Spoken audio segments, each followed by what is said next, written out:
¿Estás de acuerdo que esta afirmación sirve para arquitectura, para medicina y para derecho, para todo? ¿Qué implica? Un enfoque holístico, como nos leían hace rato, un enfoque que implique el ver las cosas de manera conjunta.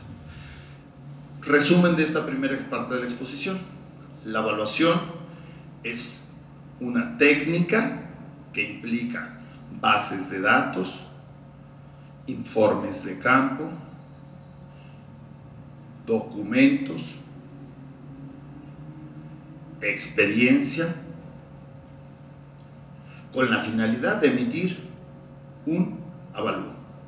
Esa es la evaluación, es un conjunto de actividades que tienen una base técnica, es decir, demostrada y demostrable, que se informan de elementos de la vida real. Por eso se habla de investigación de campo, por eso se habla de documentación, por eso se habla de bases de datos y de la experiencia, y cuya finalidad es emitir un avalúo. Un avalúo es un documento que puede ser público o privado, dependiendo del sujeto que lo emita, que sirve para determinar el valor comercial de un bien a un momento determinado.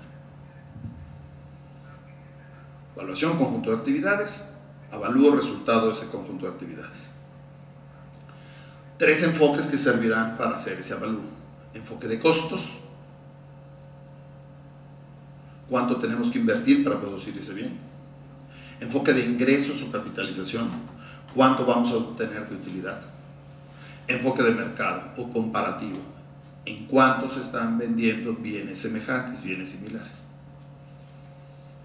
6 personas autorizadas para hacer avalúos en materia fiscal federal: SAT, bancos, Indeavit, corredores, empresas especializadas y los especialistas en evaluación inmobiliaria.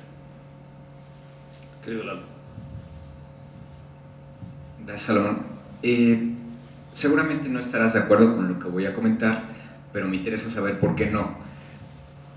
Si alguien dijera que el precio del avalúo nunca reflejará con exactitud el valor de mercado del bien, no obstante que se haga con toda la rigurosidad que el método establece, por el simple hecho de que el precio que tú tomas como un ingrediente para uno de los 3 supuestos, que es el de mercado, es el que el vendedor esperaría obtener por lo que quiere vender, que en la práctica, si le diéramos seguimiento, probablemente casi nunca sea ese, y en todo caso, cuando se escriture, probablemente, difícilmente va a ser aquel. Entonces, en ese momento ese es el que los vendedores querían obtener, pero si le diéramos seguimiento, pues con posterioridad corroboraríamos que probablemente nunca fue el precio, y por lo tanto ese ingrediente de los 3 pues automáticamente genera una distorsión. No sé eso cómo se atiende en la práctica. Por supuesto que estoy de acuerdo contigo. Nosotros creemos que debe de ser un ponderado de los 3 enfoques. No podemos irnos solo a los costos. ¿Por qué? Porque el precio del tabique, del yeso y de la varilla no es lo mismo ahorita que hace 3 años o hace 10. El enfoque de capitalización de rentas es si te lo llegan a rentar. Oye, ¿cuánto deberíamos de cobrar por la renta? Pues deberíamos de tener pelo, deberíamos de ser buenos, deberíamos de ser decentes. Ese segundo criterio no solo debe ser determinante, el valor comercial o el método comparativo. Si yo le quiero comprar al abogado su saco y como él lo quiere mucho, me lo quiere vender en 10,000 pesos, aunque el costo de producción sea diferente esa cantidad, pues no lo voy a poder obligar, ¿verdad? No te puedo amarrar, hacerte manita de puerco para que me lo vendas. Al fin y al cabo, él esperaba un precio, yo espero comprarlo más abajo, vamos a entrar a la negociación, y esa negociación, al fin y al cabo, ¿qué va a implicar? Que en un momento determinado servirá como otro elemento adicional. En respuesta concreta, el valor de mercado nunca puede ser el único para efecto de determinar el precio de un bien. Tiene que ser una ponderación de los tres métodos. ¿Por qué? Porque resulta que no existe una sola fuente de información, sino tienen que ser diferentes que van a incidir en medidas distintas en un momento determinado. ¿Okay? El valor comercial no puede ser el único que sirva para determinar el precio de un bien, sino que tiene que ser un ponderado de los tres enfoques, del enfoque de costos, del enfoque de productividad y del enfoque de mercado.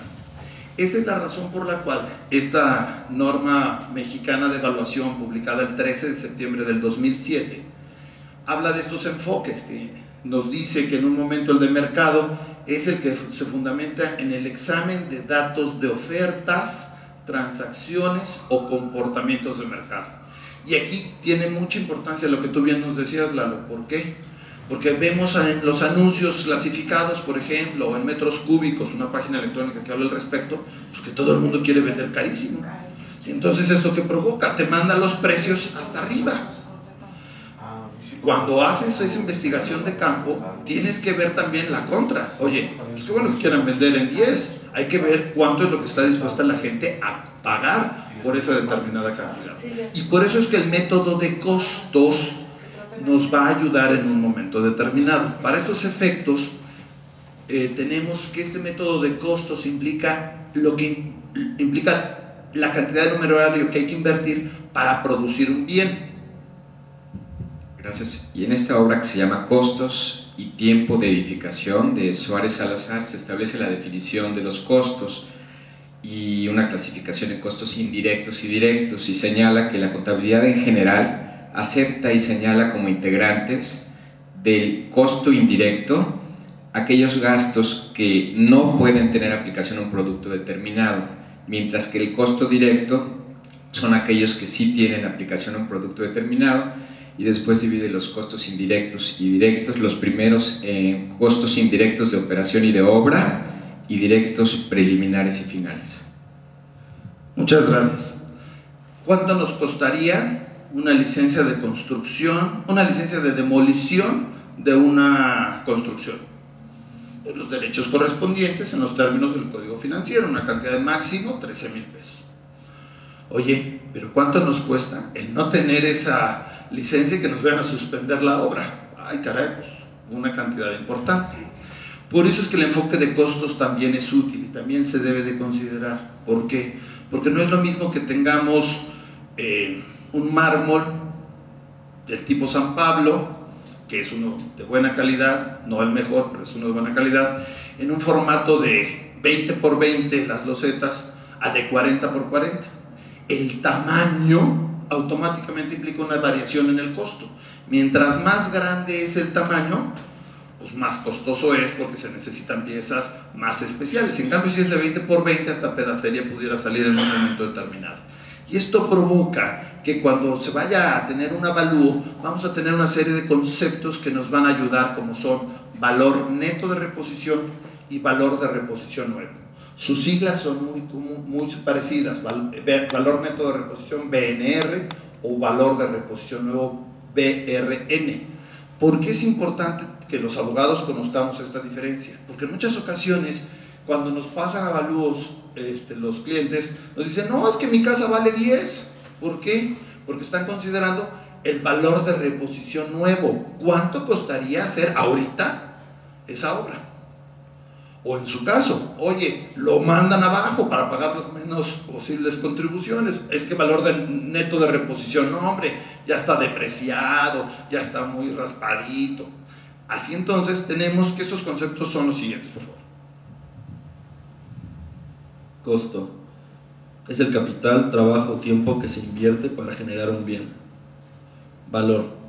Es el grado de utilidad de los bienes expresados en términos monetarios, tomando en cuenta las cualidades que determinan su aprecio. Valor de reposición nuevo. Es el costo actual que representa reproducir un bien con sus mismas características, por lo que también se le conoce con las siglas BRN. Valor físico directo o valor neto de reposición.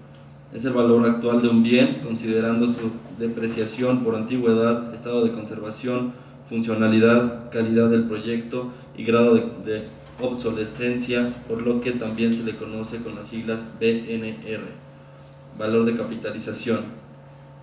Es el capital que se requiere para generar rendimientos financieros iguales a las utilidades que producen las rentas de un inmueble en similares condiciones de riesgo. Por ello se llama índice de capitalización de rentas, en virtud de que se consideran los ingresos netos anuales por conceptos de rentas reales o estimadas invertidos a tasas de largo plazo y bajo riesgo. Valor de mercado. Es el valor homologado de un bien dentro del mercado, por lo que también se le conoce como índice de mercado, en virtud de que la investigación física de los bienes en oferta que pueden ser homologados determina el monto de este criterio. Gracias. Como ven, tenemos entonces muchos criterios que hay que considerar, y por eso es que cuando se presenta un avalúo, lo que pasa en algunos casos es que se dice, a ver, ¿qué fecha tiene? ¿Quién lo hizo? Y nos vamos a la última página para ver cuál es el valor comercial. Oye, pero ¿cómo llegaste a determinar ese precio? El qué es igual de importante que el cómo. ¿Por qué? Porque en un momento determinado vamos a llegar a considerar, por ejemplo, que ese inmueble, vamos a suponer, estuviera invadido. Lógico, la posesión va a generar que haya una productividad menor y que debiera de castigarse ese concepto. Oye, es que aquí van a abrir una superavenida. Sí, pero en el camino, ¿cuánto tiempo vas a tardar en poder utilizar y rentar ese inmueble? Y esa es la razón por la que esta norma mexicana de evaluación nos habla del comparativo de mercado, que decíamos, entre unos y otros. El segundo es el de capitalización de ingresos, que es el que tiene como base la cantidad de rentas futuras o beneficios que se esperan obtener. Y el tercero, el enfoque físico de costos, que se fundamenta al costo actual de su producción. Si queremos vender, pues podríamos decir que en un momento determinado el que nos convendría, ¿cuál es? Siguiendo la pregunta del maestro Gómez Alcázar, pues el de mercado. Oye, no, es que mira, las ofertas de venta están altísimas. Oye, pero si quiero comprar, siguiendo lo que nos hiciste favor de leernos, pues a lo mejor nos vamos al de costos, al más abajo. Oye, no, qué bueno que valga esto. ¿Por qué la colonia Condesa, el metro cuadrado de construcción, está en 22 mil pesos el metro cuadrado? Si los tabiques son lo mismo que en Iztapalapa. Por el inmueble y por el apetito del mercado. Oye, hoy por hoy resulta que la colonia industrial Vallejo a lo mejor le pasa el mismo proceso que decíamos de la colonia Ampliación Granada, que de ser una zona industrial perfectamente comunicada con todos los servicios, a lo mejor vemos lo que ocurrió en Brooklyn o lo que ocurrió en Queens, en Nueva York, ¿no? Que de ser zonas industriales, a lo mejor el día de mañana se convierten en zonas de usos múltiples, de usos mixtos, como se llama. Y en esta norma mexicana de evaluación se nos habla también de la fecha de referencia del valor, que corresponde al día de que se emite el informe de evaluación. Y este es el cambio importante en esta norma mexicana de evaluación. Hoy por hoy ya no hay avalúos, hoy hay informes de evaluación. En este punto 3.10 se establece que es el documento final emitido por el evaluador en términos monetarios. Esto trae unas consecuencias considerables, ¿eh? Pensemos la etapa segunda de un proceso sucesorio. ¿Se acuerdan que la etapa primera es la radicación, segunda inventarios y avalúos, tercera administración de bienes, cuarta adjudicación? Entonces, si el albacea de una sucesión va a presentar el inventario y los avalúos, pues resulta que ya no va a haber avalúos. ¿Qué va a haber? Informes de evaluación. ¿Qué es lo que se hace en la práctica? Se prepara el legajo completo que se dice: esta serie de documentos se refieren a la segunda etapa, denominada avalúos, que corresponden a los bienes de la asociación fulana de tal, elaborados por el perito perenganito. En la práctica, este cambio de nombre, informe de evaluación, tiene que ver con el propósito para el que se realiza. Y decíamos, si los enfoques pueden ser productividad, costos o mercado, el propósito tiene que ver para qué se va a realizar. Te compro tu corbata, voy a solicitar un informe de evaluación. Ese informe de evaluación, yo que voy a tratar de que salga lo más bajo posible el precio, ¿verdad? Porque pues es para comprarte. En cambio, si tú quisieras vendérmelo, pues tratarías de que fuese lo más alto posible. Ocurre exactamente igual con los inmuebles. Y por eso es que para efectos de pago de contribuciones en las traslativas de dominio, existen una serie de disposiciones aplicables al respecto. En el caso del Distrito Federal, ese Código Fiscal del Distrito Federal nos establece ciertos requisitos.